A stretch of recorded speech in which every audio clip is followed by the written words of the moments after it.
From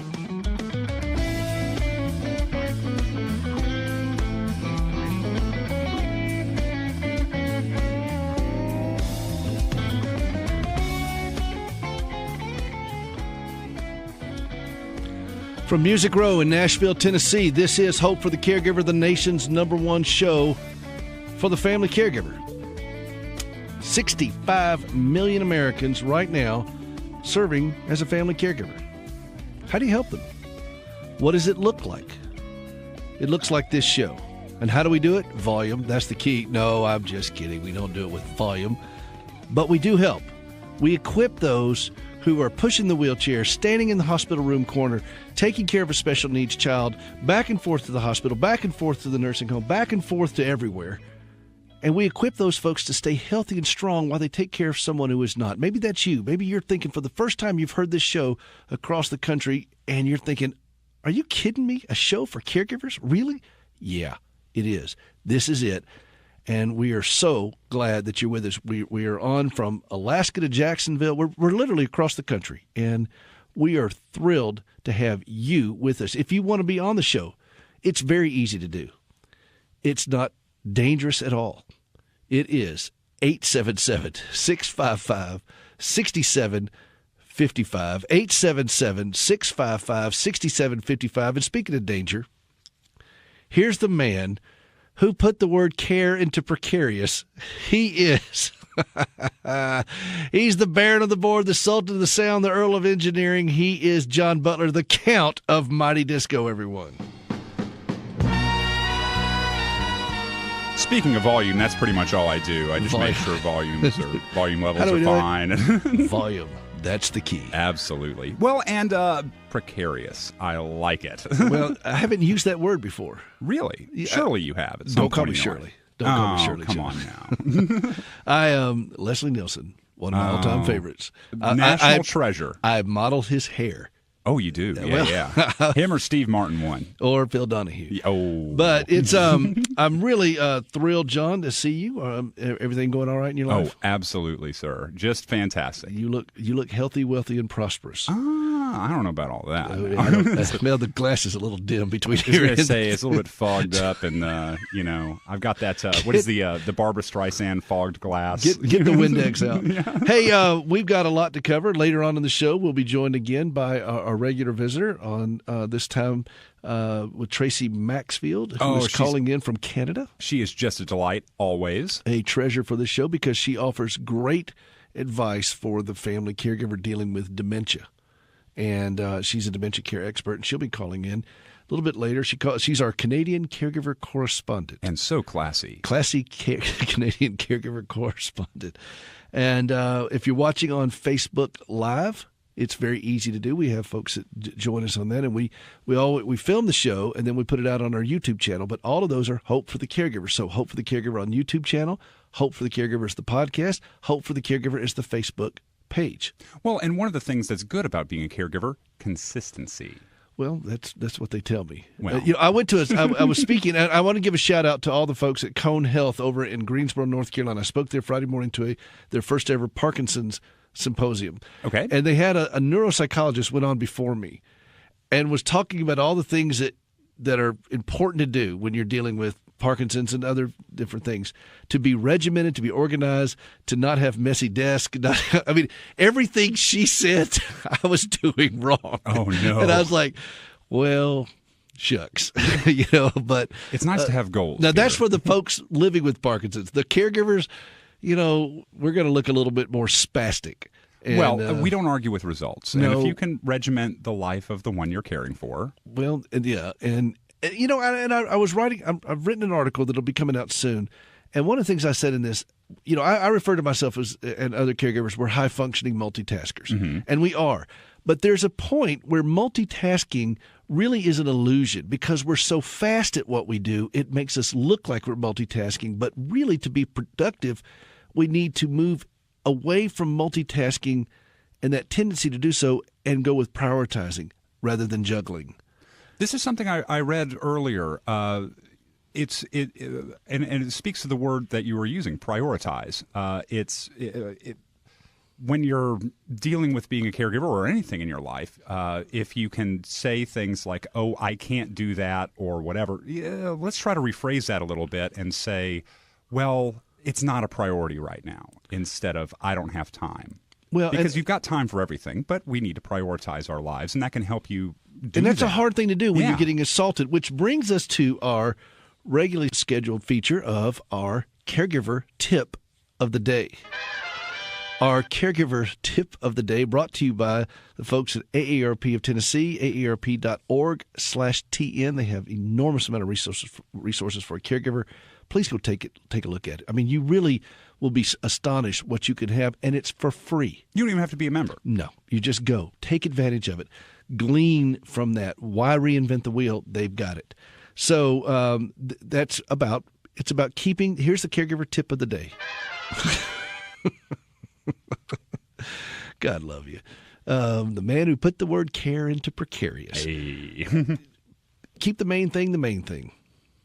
The main thing is to keep the main thing the main thing. And I think we as caregivers get so inundated with the crises du jour. And they're everywhere. They come at us from all kinds of places. And it seems like everything can be a little bit of a flashpoint. And it gets us off into rabbit trails and everything else. And we'll run off on this errand. And then at the end of the day, we wonder why we're so tired and nothing was done. I mean, nothing was done. And we're frustrated by that. And so what I'm learning, and this is just me, but I've got, 3 decades into this. What I'm learning is find those high priority things that need to be dealt with right away. What is the immediate concern? And I think sometimes we caregivers tend to be so future minded. Well, we got to do this. We got to do this. We got to do this. Well, do we?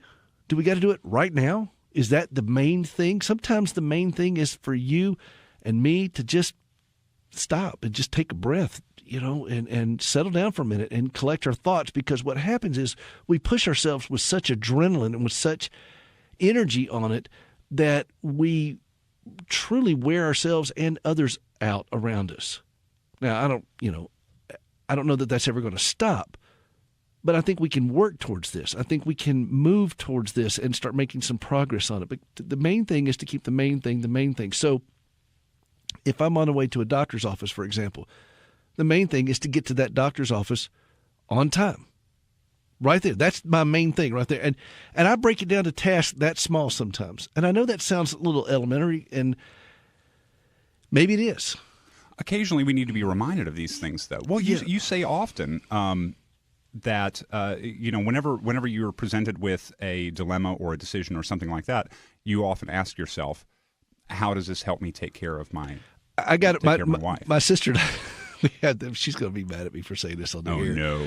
But, she was talking to me about one time about, end time events, eschatology. And what's going to happen when this happens or whatever, how does this work and so forth. And I said, she said, aren't you worried about this? I said, how does that help me take care of my wife with severe disabilities? I mean, Jesus is going to come back when Jesus is going to come back. I ain't really got a vote in that particular election. You know what I'm saying? I mean, I just don't get that. I can't spend a lot of emotional energy and mental energy on that, because it doesn't equip me right now to do the task at hand. And so one of the things I think as caregivers, again, to anybody else that's listening right now, just tuned in the show and you're thinking, what are these people talking about? If you're a caregiver, you know exactly what I'm talking about. I speak caregiver fluently. I could read the phone book in Caregiver and you would know what I'm talking about. But if you're not a caregiver, it's not going to make much sense to you. I'm going to need you to write that one down, by the way. I can read the phone book in Caregiver. I can read the phone book in Caregiver and you will know exactly what I'm talking about. But if you're not a caregiver, you're not going to quite get it. But those of you who are doing this, and I'm not talking about doing this for a month, I'll never forget that guy came up to me and he said, God love him, bless his heart. He came up and he said, I heard about your wife's story and I know exactly what you're going through. Oh, by the way, I didn't even give out the phone number. If you want to call on the show, 877-655-6755. Sorry about that. 877-655-6755. This is resonating with you. Please give us a call. But he said, I heard about your wife's story and I know exactly what you're going through. And I was stunned by that. And I thought, well, I didn't know anybody in this community knew, much less, I was just stunned by it. You're like, I don't know what I'm going through. and you have to understand the resume here. I mean, Gracie's had 80 surgeries, both legs amputated, 35 years, 80, 90, 100 doctors, 12 hospitals, 7 different insurance companies, well over $10 million. And this guy said he knows exactly what we're going through. And he said, yeah, my wife sprained her ankle last month. I didn't know how to respond to that. I just looked at it with a level of incredulity. I said, bless your heart. Well, it's very Southern of you. And I God love him, but I just had to kind of walk away from that and just leave that conversation there. I mean, and this is not digging the guy. No, it's just the perspective is simply unavailable. Right. And so but caregivers, when I talk about caregivers, I'm talking about people that are doing this for a lengthy period of time that don't see any end to this issue. It's certainly not an end that looks good. And we've got to refocus on how we function in this. We've got, in order for us to keep our sanity and our wits about us, we've got to make a different path for ourselves in this journey, and that comes to prioritizing. It is so easy to get pulled off on all kinds of little trails, little tasks, little arguments. And if somebody comes in, well, what do you think about this? What do you think about this? You know how I respond? I wasn't thinking about it at all. And that usually kind of causes people to stop for a moment in their tracks. They're not used to that. Everybody's got an opinion. Well, we all got opinions, but opinions don't help me better care for my wife with severe disabilities. That's the main thing. What do I need to do in order to better do that? Well, and to that end, it's okay to not have a well thought out opinion about something that is unrelated to your particular journey. That's fine. And even more okay is to not talk about it if it's not well thought out. Exactly. That's even better. That's the point. And that's when you do that, there is a little bit of recognition on the part of those of your conversational partner in those situations that, oh, they haven't really thought about this. This is not going to be productive, and we can talk about something else. Hopefully. But what is it Mark Twain said? Better to have people think that you're keep your mouth keep your mouth shut and don't prove that you're an idiot instead of open it. Yeah. It's better to have, I think it's better to have people think you're an idiot than to open your mouth and remove all doubt. And I think keep the main thing. Okay, let's focus as caregivers. Let's just do what's right in front of us to do it the best we can, and move to the next thing. And let's not try to kill ourselves trying to get it all done. Hey, this is Hope for the Caregiver, the nation's #1 show for the family caregiver. I'm Peter Rosenberger. We'll be right back.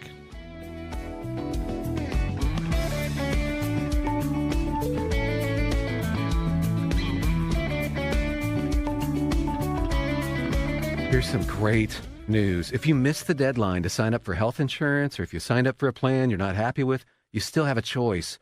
MediShare is a healthcare sharing program. Hundreds of thousands of Christians are part of this. It can save you a lot. Typical savings for a family is about $500 a month. You can join MediShare anytime. It's easy to call and look into it. There's no pressure at all. And man, what a difference it can make. 855-25-SHARE. That's 855-25-SHARE. Have you ever struggled to trust God when lousy things happen to you? I'm Gracie Rosenberger, and in 1983, I experienced a horrific car accident leading to 80 surgeries and both legs amputated. I questioned why God allowed something so brutal to happen to me, but over time, my questions changed, and I discovered courage to trust God. That understanding, along with an appreciation for quality prosthetic limbs, led me to establish Standing with Hope. For more than a dozen years, we've been working with the government of Ghana and West Africa, equipping and training local workers to build and maintain quality prosthetic limbs for their own people. On a regular basis, we purchase and ship equipment and supplies, and with the help of inmates in a Tennessee prison, we also recycle parts from donated limbs. All of this is to point others to Christ, the source of my hope and strength. Please visit standingwithhope.com to learn more and participate in lifting others up. That's standingwithhope.com. I'm Gracie, and I am Standing with Hope. Welcome back to the show for Caregivers, about caregivers, hosted by a caregiver. I am Peter Rosenberger, bringing you 3 decades of experience to help you stay strong and healthy as you take care of someone who is not. If you want to be on the show, 877-655-6755, 877 655-6755. Hey, I got something, John. Do you now? First off, we got one of our listeners on Facebook Live said, "Hi, John." Oh, hey. Hello, Facebook listener. How are you doing today? You have a fan base, John. Aww. It's a very specific fan base. Well, I think that's probably for the best. We're thrilled to have you with us. Standing with Hope is one of the presenting sponsors of the show. You hear Gracie's commercial on that. We're going to Africa next month, and we are going to be doing our prosthetic limb ministry over there. We've started this years ago. Gracie envisioned this after she gave up her legs and said, you know what, I'm going to put legs on my fellow amputees. And so we're heading over there August the 17th, and you can help sponsor a team member by going out to standingwithhope.com and anywhere on the site, or if you want to go right to the site with it and see the team, standingwithhope.com/team2018. Pretty easy. And sponsor one of these folks and go on for any amount of sponsorship. I'm going to send you something. You got to put your address in there, okay, when you do it. But for those of you watching, this is 7 Caregiver Landmines. And this is the brand new edition of this book that's not going to be available in bookstores until November. It'll be coming out there and be in gift shops and everywhere across the country. You will love this, and we'll send it to you. standingwithhope.com/team2018.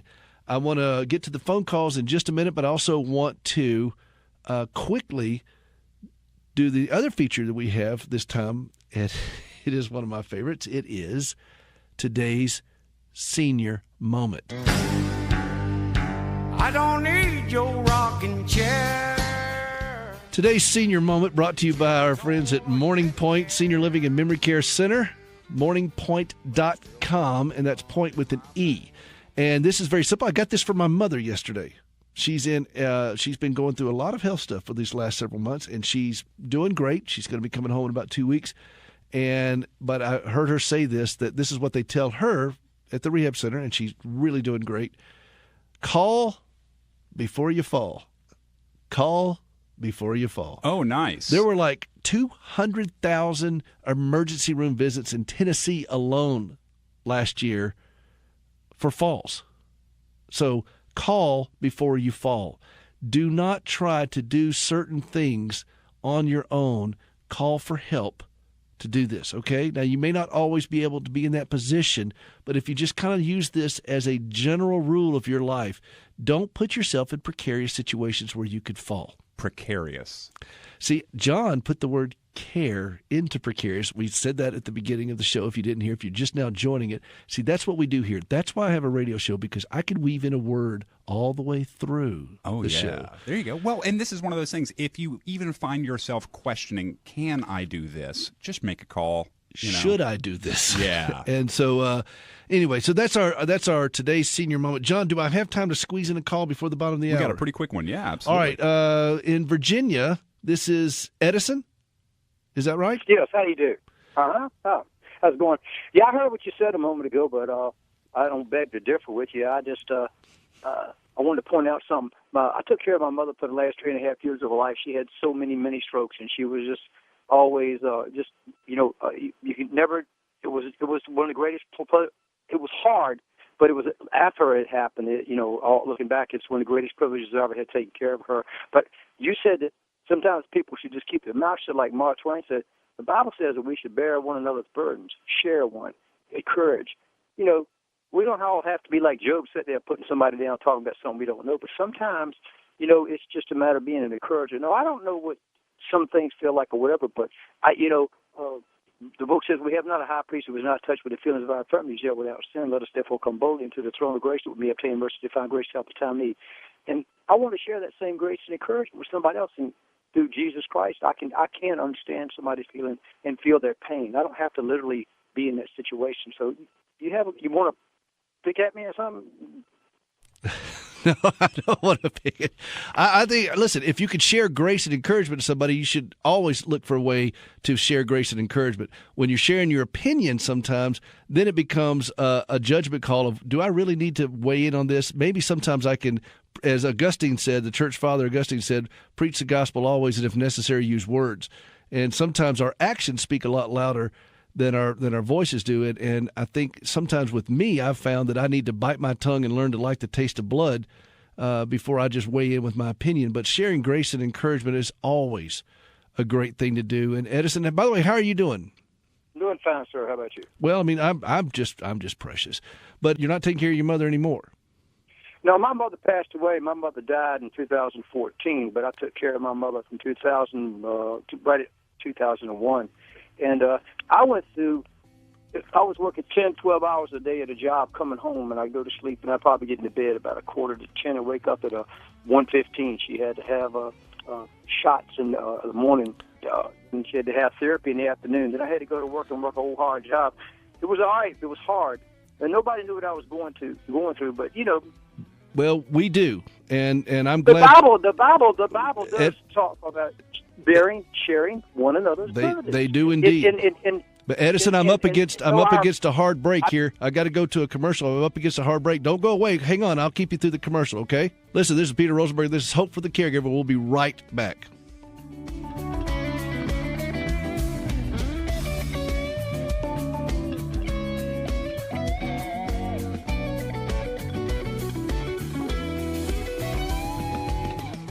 Here's some great news. If you missed the deadline to sign up for health insurance, or if you signed up for a plan you're not happy with, you still have a choice.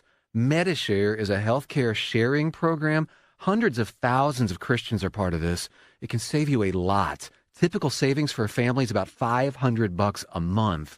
You can join MediShare anytime. It's easy to call and look into it. There's no pressure at all.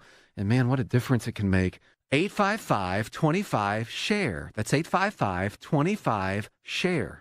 Have you ever struggled to trust God when lousy things happen to you? I'm Gracie Rosenberger, and in 1983, I experienced a horrific car accident leading to 80 surgeries and both legs amputated. I questioned why God allowed something so brutal to happen to me, but over time, my questions changed, and I discovered courage to trust God. That understanding, along with an appreciation for quality prosthetic limbs, led me to establish Standing with Hope. For more than a dozen years, we've been working with the government of Ghana and West Africa, equipping and training local workers to build and maintain quality prosthetic limbs for their own people. On a regular basis, we purchase and ship equipment and supplies, and with the help of inmates in a Tennessee prison, we also recycle parts from donated limbs. All of this is to point others to Christ, the source of my hope and strength. Please visit standingwithhope.com to learn more and participate in lifting others up. That's standingwithhope.com. I'm Gracie, and I am Standing with Hope. Welcome back to the show for caregivers, about caregivers, hosted by a caregiver. This is Peter Rosenberger. I am so glad that you're with us. If you want to be on the show, 877-655-6755, 877-655-6755. We are thrilled to be leading the charge on helping strengthen the family caregiver. I want to just quickly touch base back to Edison, our last caller. You know, and I really appreciate that, because we do want to open our mouths to speak encouragement to folks. We want to be able to be a blessing to folks and speak into their pain and their heartache and their sorrow. I mean, somebody might get a radio show out of it. Well, that's true. And we want to be wise about that. James 1:19 says, "Know this, my beloved brothers, let every person be quick to hear, slow to speak, slow to anger."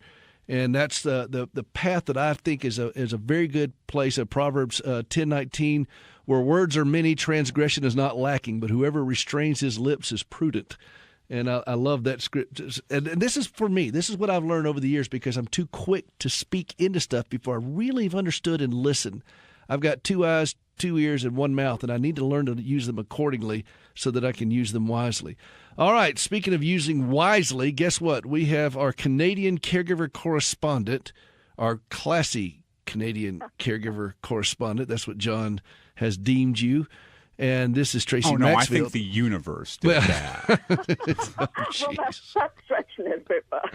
Oh my goodness, we're bestowing titles now on a cosmic level. All right, Tracy. Hello. How you feeling?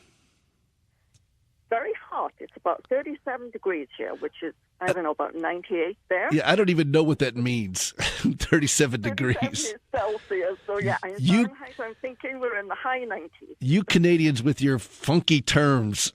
I know. And how many kilometers away? No, I don't even know how to do the metric system and all that stuff.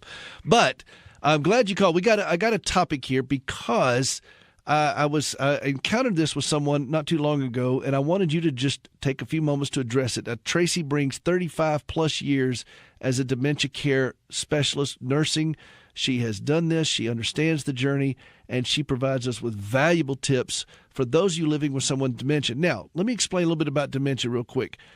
Dementia doesn't necessarily mean you have Alzheimer's, but if you have Alzheimer's, you will have dementia. But dementia can be caused by a variety of different afflictions.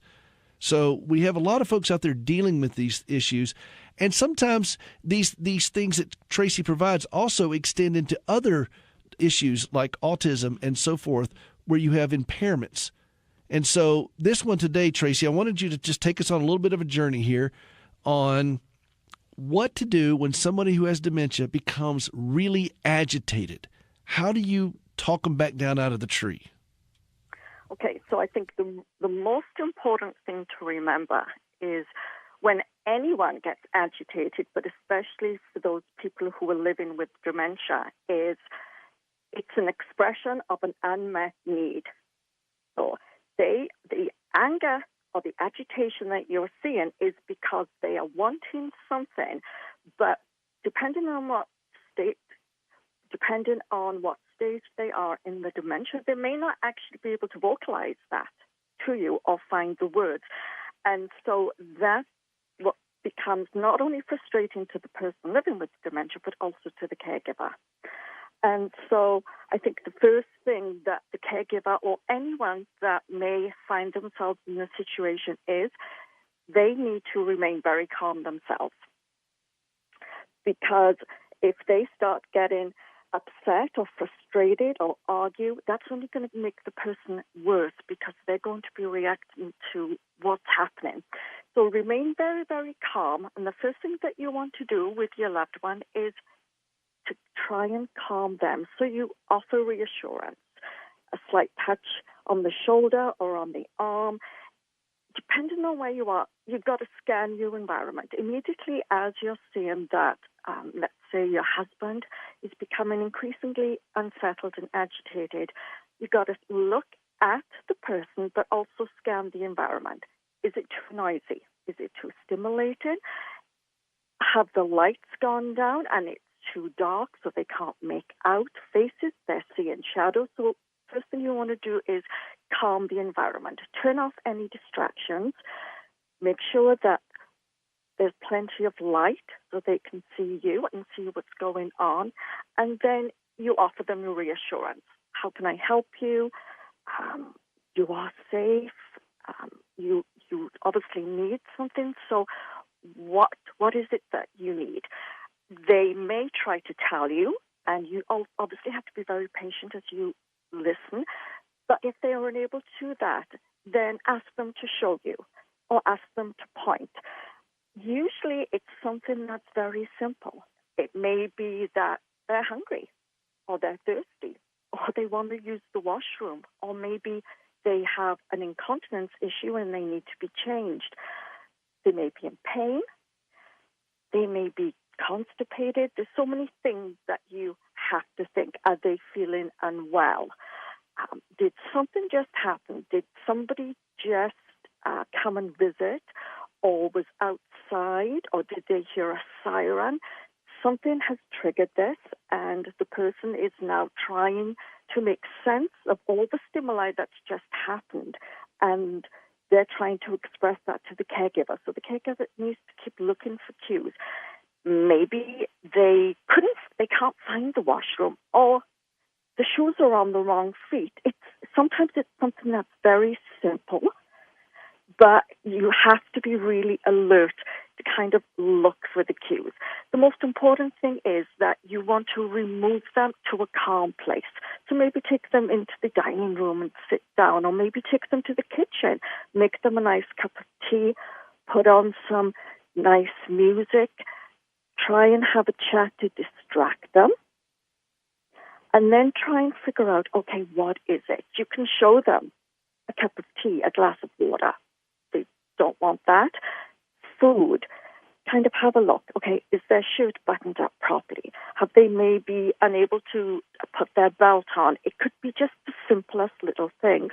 Or it could be that they're in a different environment. It wouldn't be uncommon if you suddenly took them to the doctor's office or the shopping mall, because it's a completely change of a safe routine that they're used to.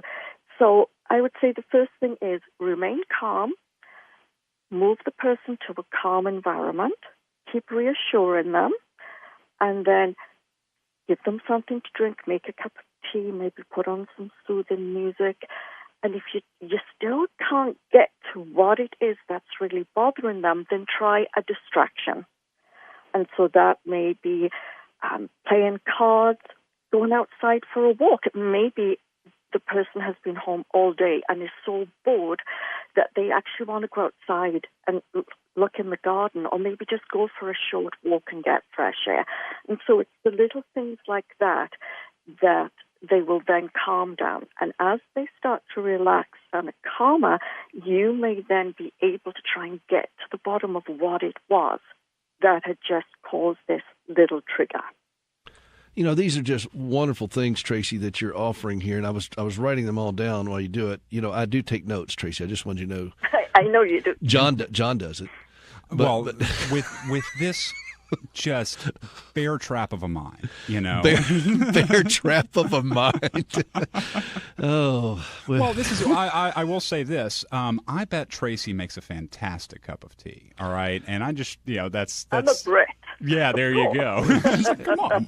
Yeah. Well, my aunt is from England, and just it's you guys just wonderful tea, just fantastic. Yeah. Gracie likes sweet tea, but you don't have that in Canada, do you? No, and that's what I miss, because in Britain, going to people's homes, as soon as you walked in the door, everyone offered you a cup of tea, and I think that's what's missing in most communities now, because you immediately make that connection when you can sit down with people and visit over a cup of tea. It promotes that calm environment where you're more willing to share and just have that relationship, that social inclusion that we need. Well, I grew up when we didn't offer a cup of tea where I grew up. We offered a glass of tea and a piece of pound cake. Oh, wow. Absolutely. Thus explaining the level of diabetes here in the South. But all right. Well, no. Also, we can have sweet tea. We just put some maple syrup in it, right? I mean, why would you put maple syrup? She's up in Canada, Peter. No. That goes against the laws of nature. The Book of Proverbs says there are several things that nature can abide, and that's one of them. That's like people putting syrup on their grits. It ought to be outlawed. All right. So you had the number one thing. If you got a dementia patient who is struggling, and they become agitated, I want to go back to the top of the list. I just want to kind of review this quickly for those who are just now joining in on the show. 877, by the way, 877-655-6755. We're talking with Tracy Maxfield, dementia care nurse expert, been doing this for 35 years. And if you're watching on Facebook Live as well, let me just kind of give the rundown. So it's an expression of an unmet need. That's the first thing you realize. And for us as caregivers, just to stay calm. Now, the easiest way for us to stay calm is to take the easiest way, the fastest way, is take a deep breath, 4 seconds in, 8 seconds out, and slow ourselves down. And let's not try to fix everything, but let's be aware. And I like what you said there. Look, we got to play a little bit of detective, don't we? Mm-hmm. Absolutely. Because they can't always tell us. Absolutely. And so you've got to look for the cues.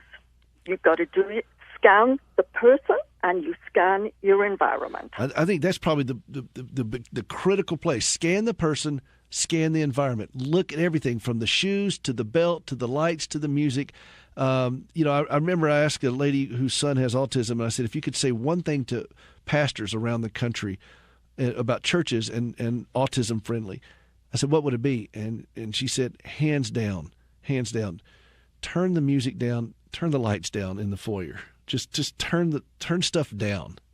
Don't make it. And I think that's going to apply across the board to so many different types of impairments that we have all this stimuli going on, and it can really overload it. And you've said this before, Tracy, when you talk, they don't have the ability to process these things like you and I do. And Not at all.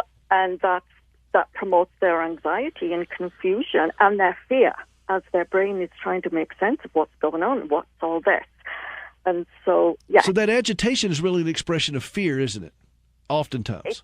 It's fear. It could be an expression of pain, of hunger, of just feeling uncomfortable, or anxiety. It could be so many little things, but they're also closely linked, because once you trigger one thing, everything kind of follows on then as they become more and more anxious, because they're needing this need to be met, and no one is understanding them. And for them, that's very, very hard, because they get so frustrated when they're trying to explain or show you or point out.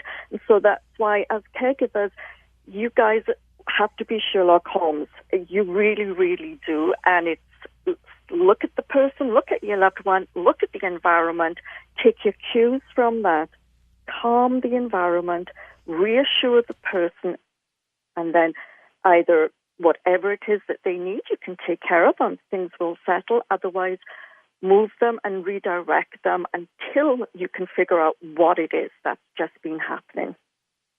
That's just awesome, Tracy. As always, you astound us with just the most concise way of saying the practical and the obvious. There's a quote a friend of mine told me: the obvious becomes the obvious right before it becomes obvious. Obviously, yes. And I just love that. And so, I mean, these things are... She was quick. She's obviously. Well, oh, man. She's Canadian. She is Canadian. And they have to be quick up there. But it's these are obvious things, yes, but we don't think about it cohesively, and as we deal with these, we just constantly react. And what Tracy's encourages all of us to do, and this applies whether you're a caregiver or not: respond, don't react. Respond, don't react. If we make it worse, how's that helpful to anybody else? If we start spazzing out and everything ourselves, and I know that's easy to do. And I'm the king of that, and I don't need my wife to chime in right now because she's watching on Facebook Live, and she'll probably chime in and says, yes, you are the king of that. Is she wrong? No, she's not wrong. She's never wrong about that. But that doesn't mean it needs to be reaffirmed. Hey, listen, Tracy Maxfield, our classy Canadian caregiver correspondent, tracymaxfield.com. Thank you, by the way, Tracy, for having your website up there. And it only took you 6 months, but you did it. And then next month when you call in, I think it'll be on the 25th, of August, right? We need to push it back to the 25th because I'll be in Africa on the normal day. Okay, no problem. So we'll work that out, but I'll be back from Africa with Standing with Hope to do that. But Tracy, thank you so much for brilliant words for us today, okay? Thank you. You guys have a good week. All right, we'll see you. Hey, this is Hope for the Caregiver. We'll be right back. We got more to go. Don't go away.